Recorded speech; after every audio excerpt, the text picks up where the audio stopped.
Patrick Ewing once was the greatest heart New York ever knew. The man who turned Madison Square Garden into a cathedral of pride and hope. He was the center of every dream, the flame that ignited the faith of millions through 2 decades of storms.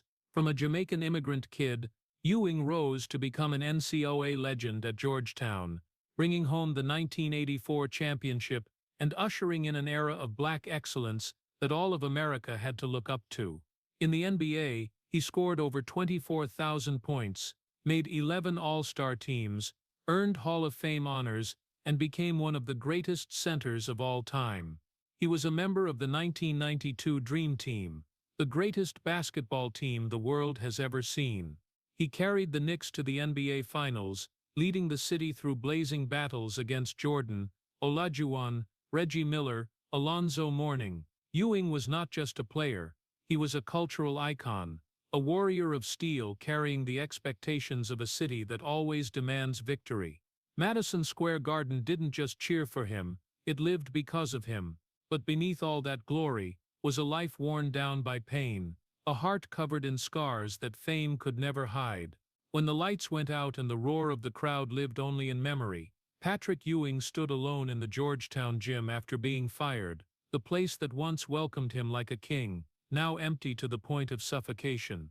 The practice lights dimmed, leaving his shadow stretching long across the hardwood, trembling and exhausted. His hands shook slightly from diabetes, his shoulders sagged as if carrying 40 years of New York's expectations, and his breathing grew heavy every time he tried to stand tall like he did in his youth. The man who once set an entire city on fire now walked slowly like a nobody, as if the world had turned the page and there was no longer room for his name. Yet in that silence still flickered something that would never disappear, an unbreakable will. Even when his body betrayed him, even when fame faded, there remained a Patrick Ewing who kept his head up, as if to remind the whole world that a true warrior is not defined by moments of glory, but by how they rise from the ashes that remain. If you respect the tear-soaked journey and resilience of legends like Patrick Ewing, hit subscribe to keep following the story. Patrick Ewing's childhood did not begin on brightly lit courts or in stands roaring with cheers, but in a small house tucked behind the dusty red roads of Jamaica, where the sun burned hot enough to scorch the future of poor kids, and where the hot wind was easier to bear than the sighs of grown-ups. His father died when Patrick was too young to understand loss, only old enough to feel the cold emptiness that stretched through the house every night.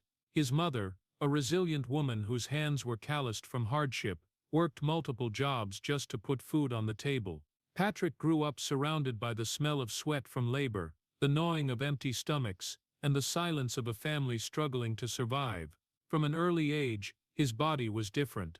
He towered over every kid in the neighborhood, drawing every eye, not out of admiration, but fear, wariness, and often mockery. The other children called him cruel names, refused to sit next to him, and no one wanted to play with someone too big for this tiny world.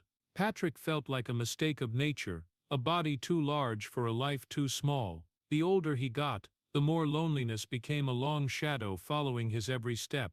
When his mother decided to bring him to America at age 12, Patrick believed it would be a fresh start. He didn't know that America, the land of dreams, also had dark corners where an immigrant kid would pay in tears. In Cambridge, Massachusetts, Patrick could barely speak English. Every time he opened his mouth, classmates burst out laughing at his heavy Jamaican accent, at his mispronunciations, because they saw him as an outsider. And then the vicious slurs came. Fast, hard, constant, go back to where you came from. Jungle boy, freak. Those words cut into Patrick's heart like knives, leaving scars time could never erase. Patrick had no friends, no one to talk to, no one to protect him. He was too big to fit in, yet too young to defend himself against human cruelty. At school, no one sat next to him at lunch. Walking home, he kept his head down and walked fast to escape the mocking stares. At home he didn't dare tell his mother, afraid of hurting her, afraid of becoming a burden. So every night, young Patrick Ewing lay on his old bed, staring at the cracked ceiling, asking himself, where do I belong? Do I even matter? That question tormented a child's soul, making him turn to the wall many nights to hide tears of helplessness. Then one day he was taken to the school's indoor basketball court. Patrick stood under the rim, looking up at the iron hoop hanging high, and for the first time in his life, he saw something bigger than himself. The ball fit perfectly in his hands, the sound of dribbling echoed like a strong heartbeat, and every time the ball hit the backboard and dropped through the net, Patrick felt the fear of being mocked fade a little. Basketball didn't ask where he was from, didn't laugh at his voice, didn't care about his skin color or appearance. It only answered effort, it only reflected persistence, it only demanded heart. On the court, for the first time, Patrick didn't feel like a mistake, he felt like he could become something. From that moment, basketball became his only refuge, the place where America was less cruel, where life was less lonely, where he didn't have to ask permission to exist. And on those snowy afternoons when Patrick stayed alone shooting until his hands went numb, he probably didn't yet know that the very place that had hurt him the most would be the one to turn him into a legend. But before he became an icon, Patrick Ewing was just a kid abandoned between two worlds, Jamaica too far to return to, America too cold to embrace him. Only basketball opened its arms, only the court became home, and from that absolute loneliness, a warrior began to take shape. And then, from a lost boy between two worlds, Patrick stepped into Georgetown, where his life officially turned onto the path of destiny, and also where hope and pressure collided so violently they nearly crushed his soul. When John Thompson first saw Patrick, he didn't just see unusual height or hidden power. He saw a deep wound in the kid's eyes, a fear of being abandoned, of being looked down on, of being crushed by the slurs that both Jamaica and America had already planted in that young heart. Thompson, the first black head coach to win an NCAA title, knew immediately that what Patrick needed wasn't just strategy, but a father to stand between him and a hateful world out there. But Georgetown didn't just bring fatherly love, it also brought storms. Right from his freshman year, Patrick Ewing, the first-year student, became a symbol of strength, of black pride, and at the same time a target for those terrified of that rise. At every away arena, the screaming wasn't just against the team, it was against Patrick the person. "Go back to the jungle, monkey, you don't belong here." Those words were thrown in his face like sharp stones, but the cruelest part was that they came from crowds of thousands. Every time he stood under the arena lights, Patrick felt like all of America was watching him, not as an athlete, but as a stranger on trial. Georgetown loved him, but the rest of America tried to turn him into the enemy. He was both hero and the target where people unloaded their fear and centuries-old prejudice. Then in 1982, fate forced him to taste one of the first pains of greatness. The NCAA championship game between Georgetown and North Carolina seemed like the moment he and Thompson would write history. But as the clock ticked down, Michael Jordan, the UNC freshman, hit a jumper that the basketball world later called the shot heard around America. For many, that was the moment the star Michael Jordan was born. But for Patrick Ewing, it was the moment his heart was torn in two.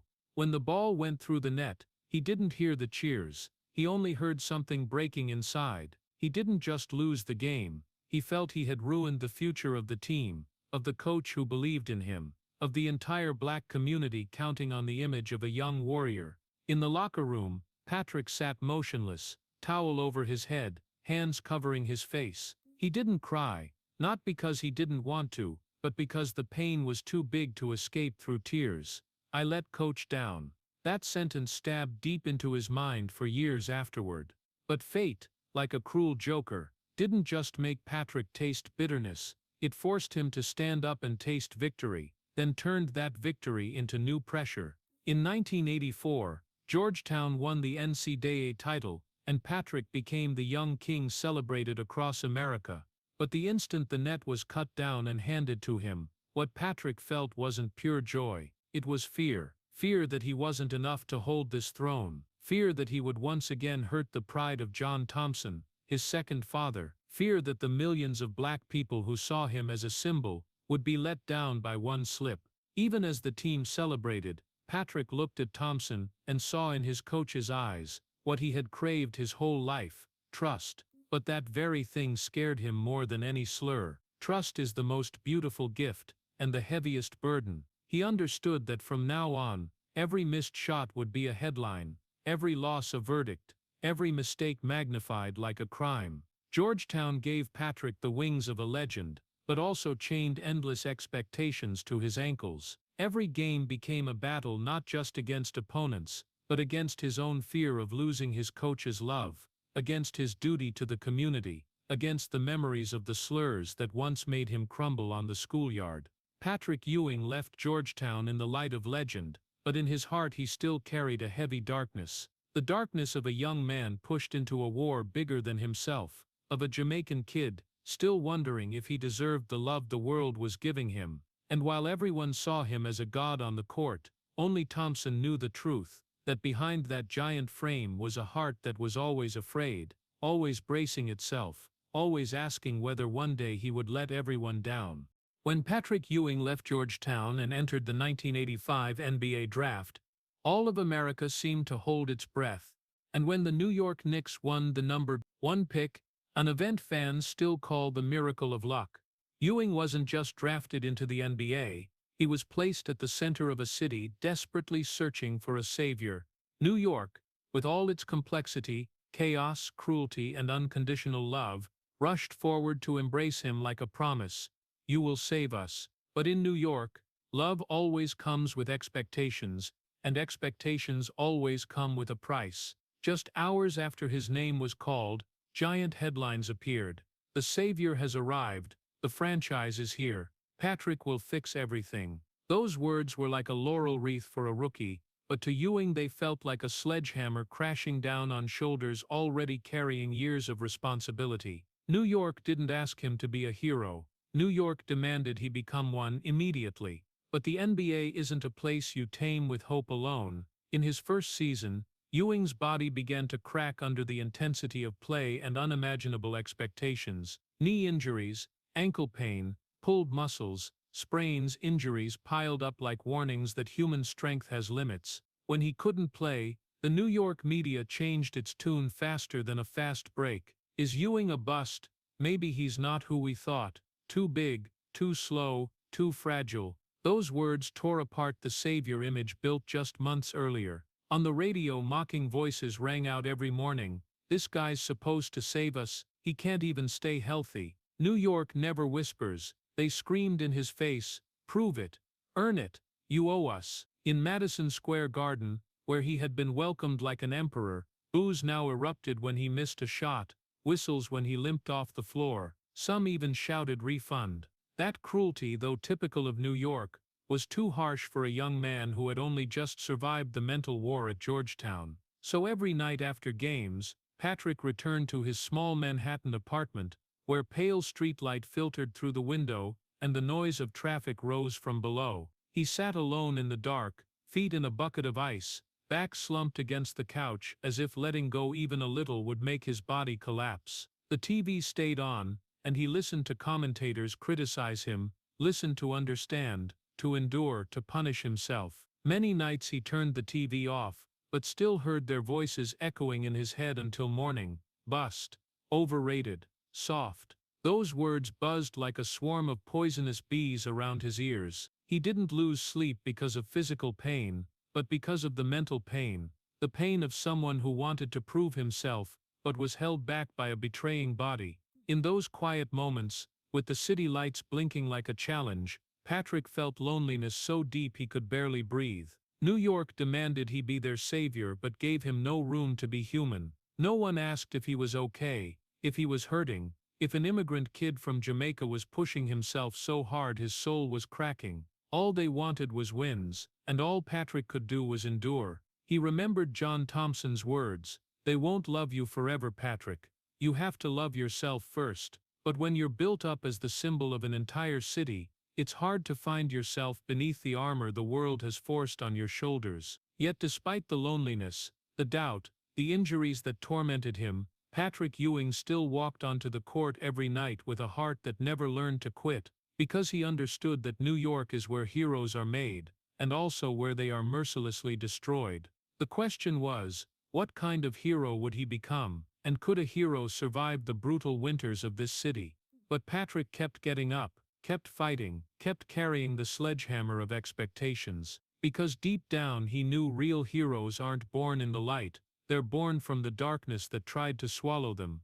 The pressure of New York continued to crush Patrick Ewing's shoulders in the years that followed, and then the most tragic moments of his sporting life slowly appeared like deep cuts that would never fully heal. In 1994, after nearly a decade of relentless battle, Patrick finally carried the Knicks to Game 7 of the NBA Finals. All of New York held its breath. They believed this would be the historic day, the day Patrick ended the championship drought, stretching back to the 1970s. But basketball is always a cruel betrayer. The game unfolded slowly, like torture. Patrick played with grit, defended fiercely, tried to keep hope alive for the team. But John Starks, his trusted teammate, had one of the worst nights of his career. 2 for 18 shooting, 0 for 11 from 3. Every brick off the rim felt like another hammer blow to Ewing's chest. When the final buzzer sounded and the Knicks lost, Patrick stood frozen on the court, staring at the red scoreboard like an open wound. The whole city collapsed in disappointment, but the cruelest part was that, instead of blaming Starks, instead of blaming the system, everything landed on Ewing. Why couldn't you carry the team? You're not good enough. You're not a champion. He heard those words on the radio, on TV, read them in the papers, cold accusations from a city that always treats losing like a crime. And so in the moment when Patrick should have been comforted for his superhuman effort, he became the biggest loser. That knife wound barely had time to close before 1995 brought a second pain, crueler, sharper. The Knicks faced the Houston Rockets in the playoffs, and in the decisive game, Patrick soared to the rim with all his power for what should have been the winning basket.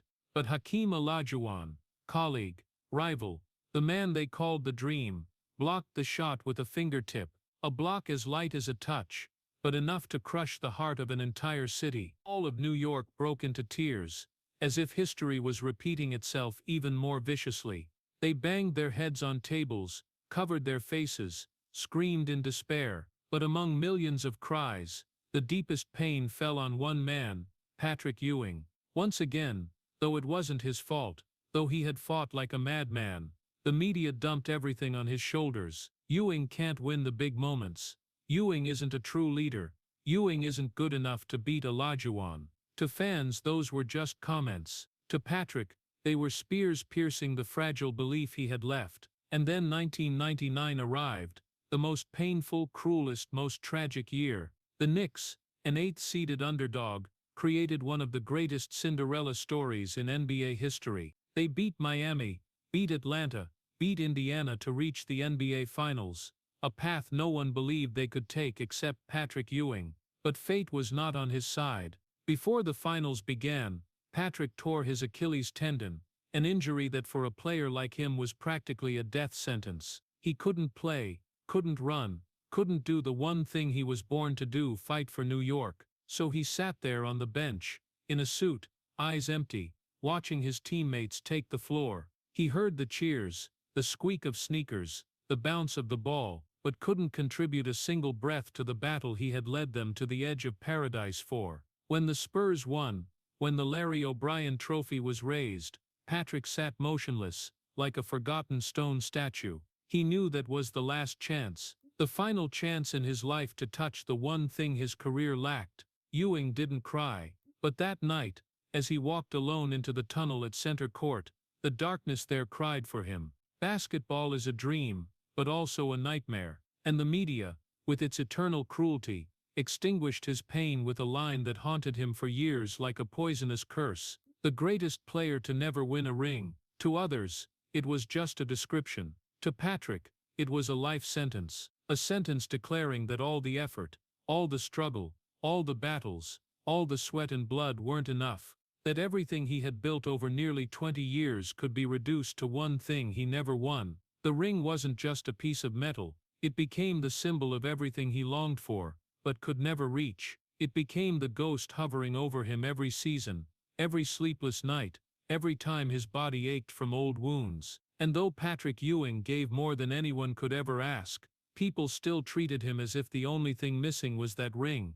and because he didn't have it, his life was considered incomplete. But the truth only he knew was that the ring wasn't just a title, it was the call of a rejected childhood, the promise to his mother, the gift he wanted to give Coach John Thompson, the proof that the mocked immigrant kid had truly conquered America in the most beautiful way. And because he never got it, Ewing had to carry that pain for the rest of his life, the pain of a warrior who reached the gates of heaven, but was forced to stand outside looking through a slightly open crack. The finals losses didn't just crack Patrick Ewing's heart. They made his body start to break in ways no one but him could feel. After 1999, the price of all those years carrying the entire NBA on his back finally showed in every slow step, in every creak of bone when he tried to stand after a game.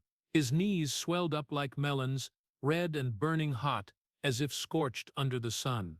Every time the doctor pressed lightly on the joint, he clenched his jaw so hard the muscles bulged, but never let out a single complaint. His Achilles, the tendon that had powered countless jumps that made Madison Square Garden explode, tore like a rubber band stretched for years and suddenly snapping. That pain didn't just make him limp, it shot up like thunder every time his foot touched the floor.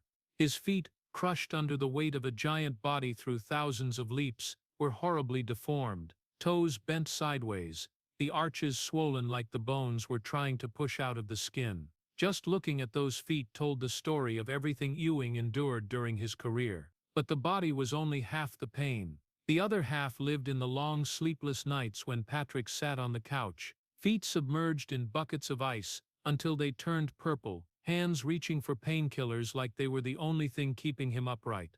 He swallowed pills like candy, but the pain never left. The pain never left. That sentence became a haunting whisper in his mind. The pain never left. The pain never left. It followed him from the locker room to the bedroom, from the practice floor to every shuffling step down a hotel hallway. Doctors told him to rest, but how does a warrior rest when his city still expects miracles? So every night he soaked his feet in ice. Every time he pushed himself up it felt like someone slicing his calf with a knife. Yet the next morning he was still at the gym, body wrecked but eyes still burning with belief that next season would finally be the Knicks' year. Mornings became his enemy. Every time he woke up, he had to sit still for minutes just so his back and legs could handle his own weight. He used the edge of the bed to push himself up, hands against the wall for the first few steps. Numbness spread from heel to thigh to lower back, making every movement a small war. But Patrick never spoke of it. He believed pain was the price of greatness, that this body was born to endure. Only the very closest people ever heard him admit, in rare moments the pain never left, and it truly never did. Pain in the left leg led to pain in the right, because he changed the way he walked. Knee pain kept him awake, sleeplessness wore his body down, exhaustion made him more injury-prone. It was a vicious cycle that lasted years. But Patrick's greatest fear wasn't the injuries. It wasn't the falls on the hardwood. It wasn't the feeling that his knee might explode out of his leg. His real fear was the day his body betrayed his dream. The day he wanted to jump but his legs refused. The day he wanted to carry the team but his back gave out. The day New York needed him but his body no longer answered. That fear, being betrayed by his own body, burned him more than any loss. It wasn't just physical pain. It was soul-destroying. When you're born to fight, when you've spent your whole life running from darkness, the cruelest thing is legs that can no longer carry you toward the light. So every time Patrick stepped on the court, fans only saw the massive frame, the power, the pride of a superstar. But no one saw the moments he gripped the chair to stand, the nights he buried his head on the kitchen table trying to breathe through the pain, or the silent prayers that he wouldn't collapse in the middle of a game. Yet despite everything, he kept fighting. Because for Patrick Ewing, pain wasn't a reason to stop, it was the reason to keep going. And then after all the painful mornings, the nights with feet in ice, the seasons he fought in silence, the cruelest blow didn't come from his body or from missed shots. It came from the place he loved more than anything, New York. In 2000, just 1 year after his Achilles tore and his championship dream died on the bench, the Knicks made a decision that shook the NBA. They traded Patrick Ewing. No goodbye, no retirement ceremony, no applause. No ovation from the Madison Square Garden. He had turned into a basketball cathedral for nearly 2 decades. Just a piece of paper, a signature, a cold phone call telling him his journey with the team was over. After 15 years carrying every expectation, every burden, every nameless pain on his shoulders, Ewing was shipped out of New York like a used-up part. To Patrick, it wasn't just a trade, it was betrayal, and that betrayal cut deeper than any fall on the hardwood. I felt like a father having his child ripped from his arms, because the Knicks weren't just a team, they were the only real family he ever had in America. The place he became a man, a warrior, a hero. The place where millions screamed his name, where he finally felt the love he once thought he'd never have. But when his career declined, when his body started failing, when seasons were no longer defined by title hopes, they left him behind without looking back. 15 years of sacrifice ended with a trade sheet, a contract signed in minutes, never reflecting the years he bled on the floor, carried the pain of millions, and left his health forever broken. He packed in silence. The Knicks #33 jersey folded one last time, placed in a bag like a relic. When he left the training facility, no ceremony, no meeting, no one stood to say thank you, no coach, no GM, not one young player ran over to hug him, just the sound of the door closing behind him, closing one of the greatest chapters anyone never finished reading. When the plane landed in Seattle, Patrick walked into the hotel with shoulders heavier than his luggage. He opened the door, set the bag down, and stood alone in the dark for a few seconds, as if even he couldn't believe New York had abandoned him. He turned on the TV out of habit, and there the Knicks were playing. Without him, no familiar giant figure running back on defense, no willing chants from the stands, no one looking up at him as the symbol anymore, just the team he had lived and died for, moving on without him. Patrick sat on the edge of the bed, head down, shoulders shaking, and for the first time in years the warrior cried, not because of the Achilles pain, not because of knees swollen like melons, not because of feet so deformed every step hurt. He cried because the greatest love of his life had turned its back on him, because the city he gave everything, youth, health, dreams, treated him like he never existed, because all the nights he stayed awake swallowing pain, all the times he fought to the final second, all the hope he lit for New York, ended with one line, "You've been traded." In that small hotel room, Patrick Ewing understood what every legend eventually learns. The city that creates heroes is the same city ready to destroy them when the time comes. But between the fading TV and the loneliness squeezing him tight, one thing remained that no trade could take away: the heart of a warrior who never surrenders. And from the darkness, Patrick quietly promised himself, this would not be how his story ends. When Patrick Ewing left the Seattle hotel the next morning, eyes still red from a sleepless night, he knew the wounds of sport were never the only ones that hurt. The wounds of family, silent, deep, slow to heal, were the ones that gnawed at him every day. In 1998, just 2 years before the Knicks traded him, Patrick's marriage fell apart. The divorce came at the heaviest point of his career, when his body was starting to betray him and New York's pressure crushed his chest like boulders. His family shattered like a mirror hitting the floor, the sound no one heard except his own heart. Throughout his career, Ewing had always tried to convince himself he could do both, be a legend on the court and an exemplary father and husband off it. But basketball never shared Patrick with anyone. It took all his time, every day off, every family dinner, every bedtime story his kids needed. He missed his son's first basketball practice, missed his daughter's school play, missed moments that only happened once. And when the divorce came, Patrick realized the things he lost could never be reclaimed.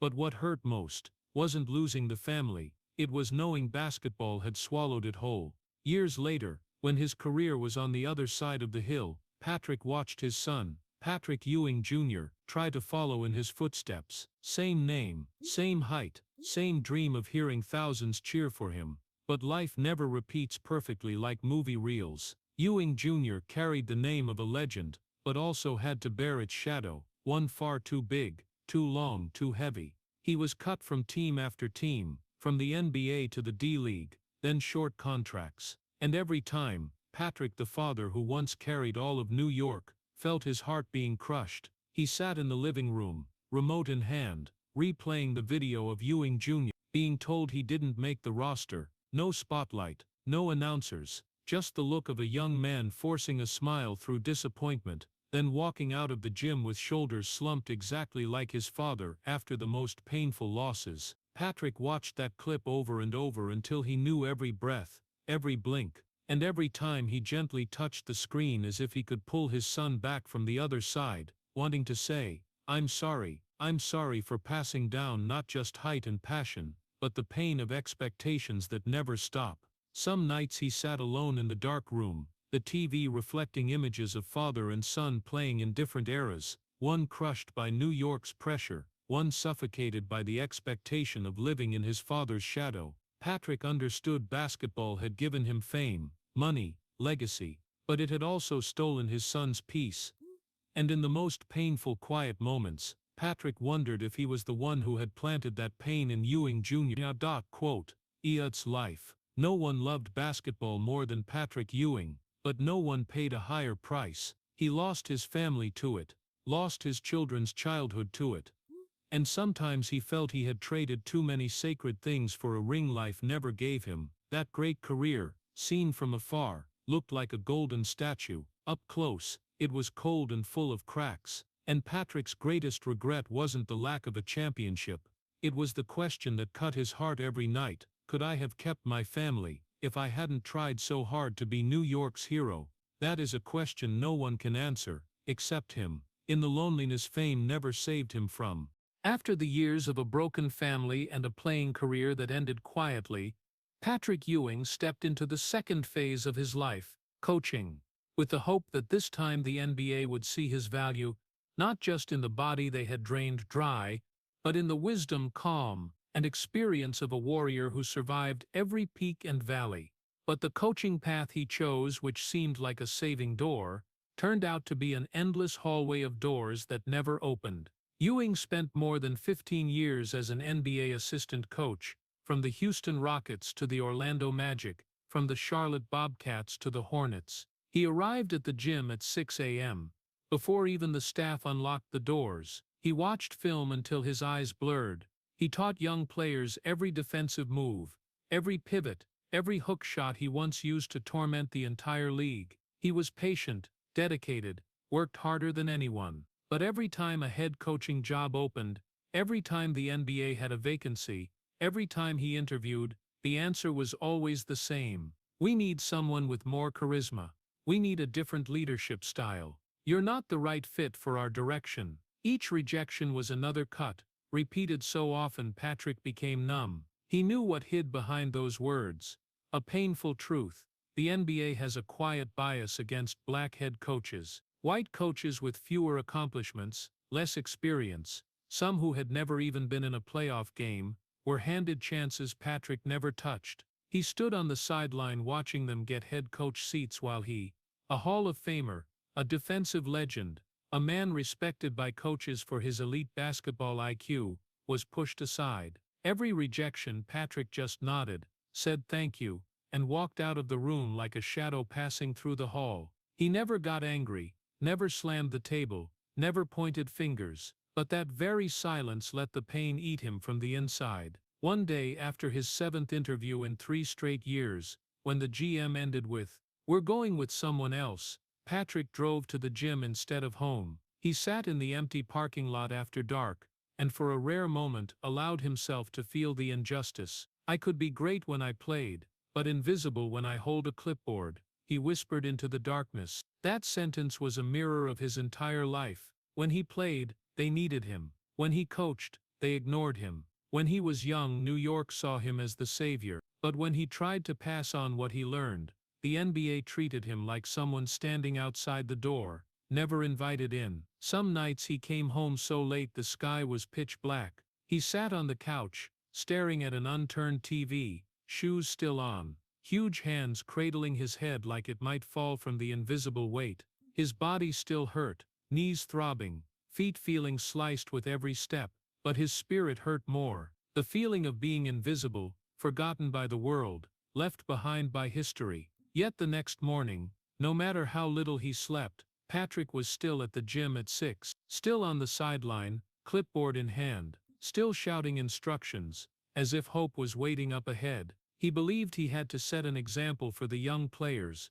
that even if the NBA never gave him a chance, he still had to give them everything he had. And that persistence, the persistence no one saw, no one praised, no one wrote articles about, became the clearest proof of who Patrick Ewing really is. No spotlight needed, no title needed, no fame needed, just the chance to keep giving, even when the doors in front of him stayed locked. But deep in his heart, Patrick still asked, how long until these doors open? And painfully no one answered him, just like no one ever answered him his whole playing life. After more than 15 years on the NBA sideline with a clipboard in hand, and a heart full of invisible cuts, Patrick Ewing thought fate had finally opened a door, not in the NBA, but where it all began, Georgetown.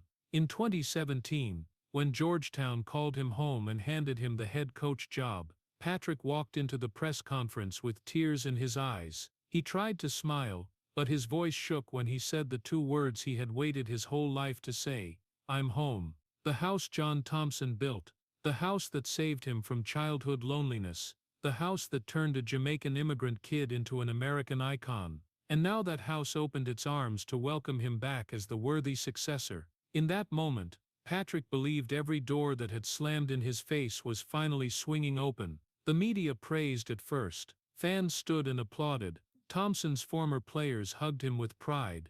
The whole school was on fire, believing Ewing's return would turn back time and bring Georgetown to the top again. But basketball, once more, proved it always wears the cloak of cruel fate. The first seasons were strong, but then everything slid downhill. Loss piled on loss. One defeat dragged another behind it. The early praise vanished like winter breath. The media grew doubtful. Headlines changed tone. Is Ewing the right fit? Maybe it's time for a change. It wasn't just losing games. Georgetown had player scandals, guys quitting mid-season, every incident blown up as proof of rot under Ewing's watch. And Patrick, who had battled the New York media for nearly 20 years, once again became a target for merciless shots. No matter how hard he worked, how he poured his heart into young players, how he lived in the gym, the results were never enough to satisfy fans' thirst for wins. The same people who once hailed him as the savior in 1984, now stood in the stands screaming down, embarrassment, fire him. Every word was a knife twisting into memories of when he was seen as Georgetown's son Thompson's heir. That pain was different from NBA Finals pain, different from Olajuwon's block, different from the Achilles tear. It was the pain of being rejected by the one place he believed he would always belong. Ewing walked into every game tense-faced, but after every loss he walked into the tunnel like a man whose soul had been drained. No lights, no cheers, no one waiting. On nights after losing streaks so long, no one bothered counting anymore. Patrick stood in the tunnel under dim lights that fell on an old tired face. Once after the 29th loss in a brutal stretch, Ewing walked alone into the tunnel, his shadow stretching long across the cold concrete, while the stands behind him were already empty. No one called his name, no hand patted his back in comfort, no one stayed to say they understood his pain, just the heavy drag of footsteps on the floor, and a sigh he swallowed, so he wouldn't break down in front of his young players. Georgetown, once home, now felt like a dark room with no light, and Patrick was trapped inside. He arrived at practice earlier than anyone,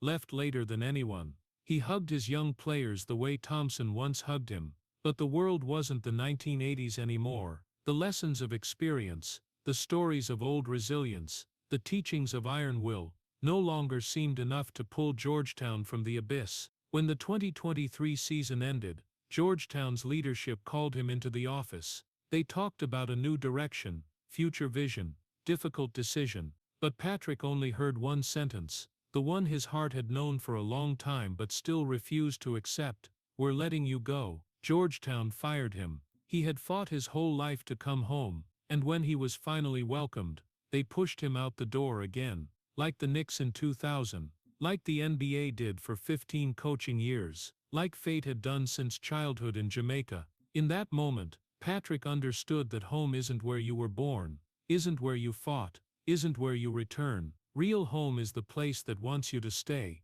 And Georgetown, The place that once called him son, where he once said I'm home, hurt him the most. Once again, Patrick Ewing walked away in silence. No farewell ceremony, no thank you, no one stood to clap, just him, a wrinkled suit from sleepless nights, and the darkness swallowing the tunnel behind him. And like every other time in his epic tragic life, Patrick lowered his head, clenched his fists, and kept walking, even though his heart had broken one more time. After the Georgetown years turned into the final nightmare of his career, Patrick Ewing thought the pain had reached its peak, but he didn't know fate still had one more cruel trial in store, one far more merciless than all the rest, a trial that this time had nothing to do with basketball, nothing to do with the media or expectations, but everything to do with life and death. In 2020, as the COVID-19 pandemic swept across America and turned the whole world into a place of panic, Patrick Ewing,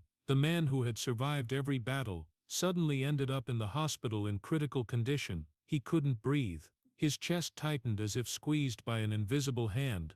Every breath was a fight between life and death. When the ambulance brought him in, medical staff had to hold his shoulders so he wouldn't collapse from lack of oxygen. He was rushed straight to the ICU, where the blinding white lights and the smell of disinfectant mixed with nameless fear. Patrick lay there, hooked to tubes and monitors, listening to the steady beep of the ventilator like a countdown clock. Inside those four cold walls, death wasn't an idea, it was a presence. It stood right beside his bed, patient, waiting for the moment he gave in.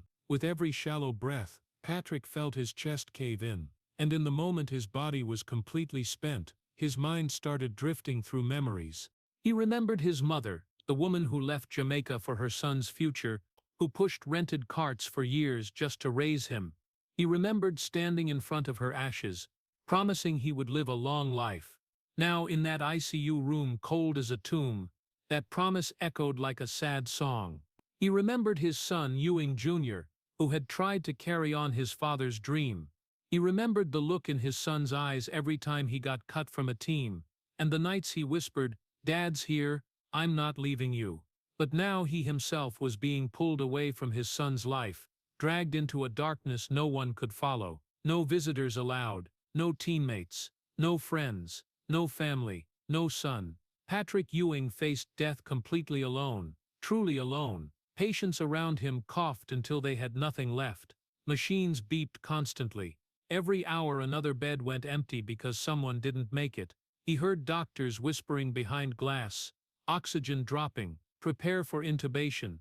Those words stabbed straight into his heart. When the nurse leaned down to adjust his oxygen, Patrick wanted to say something, but he couldn't. No air, no strength. And in that terrifying moment, one question rang through his mind, not in words, but in the deepest desperation. Only someone staring at death understands. Is this how I go out? Not on the court, not with family around. No applause, no thank you. Just a white, cold, silent room where death could hear his heart beat. Then night fell. In the dim darkness of the ICU, Patrick felt exhaustion take over his entire body, as if it were abandoning him piece by piece. His eyelids grew heavy, his heart slowed, his breathing became shallow like someone who had climbed a mountain and was now falling. He tried to open his eyes but couldn't. The world blurred away, and in that moment, when death was only a few heartbeats away, Patrick thought, if I close my eyes, I won't open them again. That was the moment he had never feared so much in his entire life. No championship ring could save him. No fame could push death back. No glory was enough to buy one more breath. Just him, a man once strong as a mountain, lying helpless, waiting to see if the light would go out forever. But right in that moment, that felt like the end, his heart still silently repeated what had kept him standing for 40 years. Don't give up. And because of that will, and the relentless care of the medical team, Patrick survived. But that wound, the wound of being inches from death in total solitude, never left his mind. Just as Patrick Ewing escaped his life or death fight with COVID-19, just as his breathing steadied, and his heart began to believe fate had given him another chance, destiny delivered the cruelest blow he had ever taken. August 2020, on a quiet morning in the house where he was recovering, Patrick's phone rang. A close friend, voice breaking, said only two words that made Ewing's entire world collapse. Coach is gone. John Thompson, the man who saved him from childhood loneliness, who shielded him from racist screams, who put a hand on his shoulder and said, "I believe in you," when the whole world turned away, the only father who ever truly understood him, was dead. Patrick dropped to the floor right there, not from COVID, not from physical pain, but because his heart, already torn by decades of losses, betrayals and pressure, had just been slashed by a wound nothing in life could ever heal. He sat on the floor, hands shaking, clutching the phone as if sheer desperation could pull Coach back. "No, no, no," he cried out, voice hoarse, like the little Jamaican boy who had just lost the only anchor in his life. In that moment, Patrick felt the most important part of his soul had been taken. When a biological father dies, you lose blood, but when the father who shaped you, saved you, lifted you from the abyss dies, you lose yourself. And Patrick Ewing lost himself the day John Thompson closed his eyes. In the weeks that followed, memories crashed over him like violent waves. He remembered Thompson's first speech at Georgetown: "We don't just train players, we train men." That sentence had guided Patrick for 40 years, a compass through every storm. He remembered the hugs Thompson gave him after tense games, hugs that needed no words, just a pat on the back that said, "I'm proud of you." He remembered practices when Thompson roared at him in the middle of the court, voice like thunder, but eyes full of love. "You have to be stronger. You have to be better. You were born to be great. Don't let anyone tell you different." Patrick used to fear those outbursts, but as he grew older, he understood they were Thompson's way of saying, "I believe in you." And then the times Thompson stood in front of him against the nightmare of racism, when away crowds screamed, "Go back to the jungle." Thompson planted himself between Ewing and the mob, tall, imposing, eyes both furious and resolute. "Nobody touches my player," he said, and all of America went silent. Patrick never forgot that. No one had ever protected him like that. No one had ever loved him like that. No one had ever understood him like that. When the press attacked Ewing, Thompson called every night, "Don't read the papers, read your heart, it will tell you who you are." When Ewing lost the 1982 championship, Thompson pulled his face into his shoulder and said, "You never let me down." That sentence saved Patrick from drowning in despair. And when the Knicks took Ewing #1,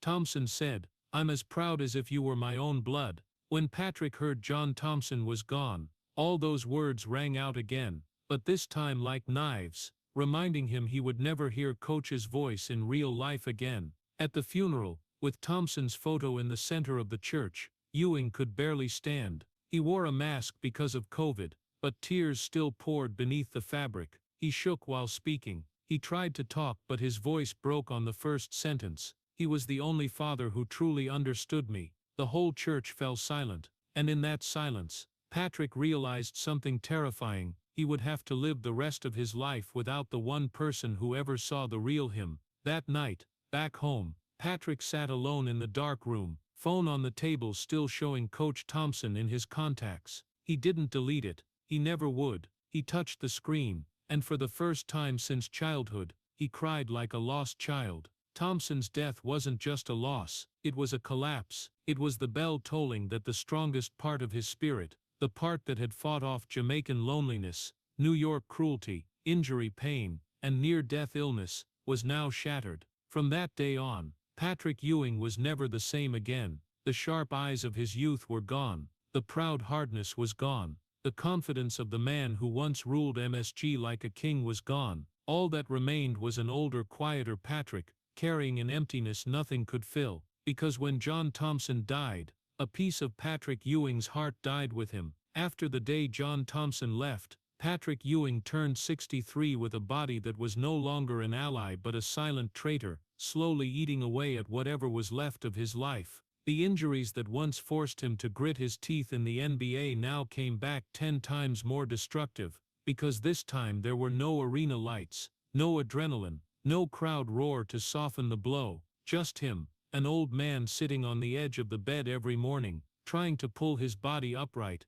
as if lifting a boulder. Diabetes had reached a severe stage. His fingers went numb, veins bulged on his hands, and every time he checked his blood sugar, He stared at the number like a sentence handed down by old age. Doctors told him to limit food, monitor every meal, avoid stress, but stress was what he had lived with for 40 years. How do you throw it away overnight? His eyesight declined so fast it scared him. The eyes that once read an entire court, that saw an opponent's move in a split second, now blurred under the night lamp. He had to squint to read texts from his son, had to hold the phone inches from his face just to see family photos. Some evenings, when the TV screen turned blurry, Patrick took a deep breath, pressed a hand to his eyes, and thought, if one day I can't clearly see my son's face anymore, what do I have left? But the biggest fear came when the doctor said the vision loss could continue. In that moment, Patrick felt the whole room shrink.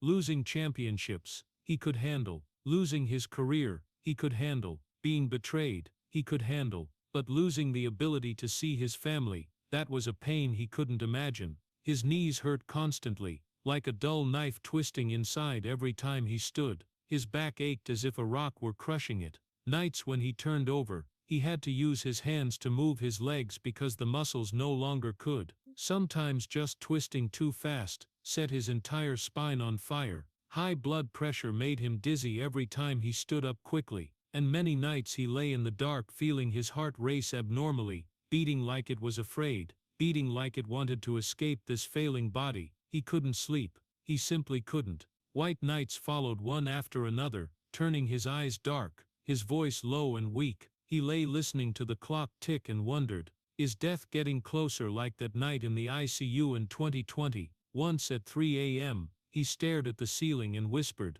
how much time do I have left? And that question, no one to answer, no one who could answer, made him tremble slightly. But the cruelest thing wasn't the illness. It wasn't the body crumbling. It was being forgotten. Once his name made Madison Square Garden explode. Once all of America watched his every block, every hook shot. Once they called him the heart of New York. But now, when Patrick turned on the TV, basketball shows talked about new stars, new generations. The Knicks now belong to different faces, different stories. The NBA barely mentions his name anymore, except on rare occasions, like a footnote. The media no longer calls for interviews. Georgetown, the place he once called home, never looks back. The old fans have aged or forgotten. Kids watching the NBA today don't even know who Patrick Ewing is beyond a few grainy YouTube highlights. And so at 63, Patrick Ewing, Hall of Famer, NCAA legend, 11-time All-Star, cultural icon of New York, sits in a quiet living room, listening to the hum of the refrigerator, looking at his swollen feet, and wonders if everything he did still matters when no one remembers. But while the world has forgotten, his family has not. His children still call every night. Loved ones still worry about his health, and memories, even the painful ones, remain, like small flames keeping him from sinking completely into darkness. Patrick Ewing knows the future isn't long, the body isn't strong, and the arena lights no longer belong to him. But amid the destruction of time, he has held on to the most important thing, the heart of a warrior, a heart that, though cracked, though forgotten, still tries to beat one more day, for family, for what once was his, and for the memories that made him who he is. When his body began to betray him, when the arena lights went out, when fans turned away, and the NBA drifted off like a dream that no longer belonged to him, Patrick Ewing entered the final phase of his life, with a kind of silence he had never known, a silence that left him empty yet somehow lighter in a painful way. Mornings no longer filled with horns rushing him to practice, no longer calls from reporters, no longer games to prepare for. He woke slower, stepped out of bed with legs aching like rotten wood, then walked along the beach, letting the sound of waves wash away some of the loneliness stuck in his heart. The ocean was the only place that never demanded he be a legend. It just let him be himself. An old man of 63, back slightly bent, steps slow, but with moments of peace his career had never allowed. Sometimes he pulled out his phone and FaceTimed his son. They talked about small things, meals, health, weather, no basketball, no expectations, no dreams crushed by pressure. Those conversations made Patrick smile faintly, as if all the physical pain melted away for a few short minutes. Afternoons he sat alone in the living room, playing old highlight reels, the sky-high blocks, the silky hook shots, the battles with Jordan, the wars inside Madison Square Garden. Sometimes he laughed, sometimes his eyes welled up, but he always felt one thing clearly: the brightest moments of his life now only existed on tape. The city that once needed him like air, that once stood for him, that once turned his name into a battle cry, now offered only distant car horns, silent buildings, and an indifferent rhythm of life that no longer had room for the old legend. But in that forgetting, Patrick found something he had never had: peace. A peace that came from knowing no one was demanding he carry an entire city anymore, no one waiting for him to save a season, no one loading endless expectations on his shoulders. In the sadness of being left behind, he realized he was finally free from the weight that had crushed him for 4 decades. No more New York looking at him as a symbol, no more Georgetown calling his name every loss, no more headlines demanding he prove something. He was free to breathe, free to walk slowly, free to love without fear of being dragged into another storm. He started spending time on the small things his career had stolen: cooking simple meals, listening to slow jazz, reading books without watching the clock, texting his kids just to say "Dad misses you." And sometimes before bed, he sat on the porch looking at the night sky, no arena lights, just scattered stars, and wondered why it took a lifetime to understand this. Glory doesn't last, titles don't last, lights, applause, worship, headlines, all fade with time. The only thing left when everything is taken away is love. Love from family, love from those who truly knew him, love from memories that, though painful, carry traces of real affection. Patrick Ewing was once the heart of New York, but now that heart no longer beats for fame, it beats for the small but true things that, for years hidden behind the spotlight, he never realized were priceless. And in that quiet, he finally understood: not everyone gets what he has, a life that was loved, that was remembered, even if only by a few, and that in the end is all that truly remains. And as Patrick Ewing slowly walks into his final years, with breath slower and steps heavier, what remains in his heart is not the roar of Madison Square Garden, not the lights of Georgetown, certainly not the cruel expectations that once crushed him, but the simple truth of a life that completed its journey of sacrifice. From the poor immigrant kid growing up in the red dirt of Jamaica, mocked for his looks, called names no child should ever hear, from the young warrior at Georgetown, where he found the only father he ever had, and learned that strength isn't muscle, it's spirit, from the heart of New York, where he carried an entire city's dreams on shoulders heavier than concrete, from the father torn between passion and family, watching his son live under a shadow he never meant to cast, but fate placed anyway, to the 63-year-old man full of illness, eyes slowly fading, knees that no longer move like before, heart racing on sleepless nights from high blood pressure. That is Patrick Ewing's journey. No championship ring, no moment lifting the trophy under NBA lights, no instant standing on top of the world, but those things never defined him, because Patrick Ewing has something no ring can ever give: the soul of a true warrior, a warrior remembered not for victories, but for how he endured defeat, a warrior praised not for moments of glory, but for the times he fell and got back up, quietly, stubbornly, without complaint. And that, for America, is the real legacy. His life sends America a lesson that every citizen, not just athletes, needs to hear: failure does not erase a person's worth, it only shines a brighter light on who they really are. Pain never has the right to erase character. Patrick hurt from the court to the hospital, from heart to soul, yet never once lost his decency. No one is immortal, not even those once seen as unbreakable statues, and that truth, that even giants fall one day, forces us to think seriously about how we treat the people we call heroes. And finally, the most painful yet beautiful lesson Patrick Ewing's life gives this generation: cherish the people beside you, before it's too late. Cherish parents while they can still hear your voice. Cherish children while you can still see their faces clearly. Cherish friends before they become memories you want to hold but can't.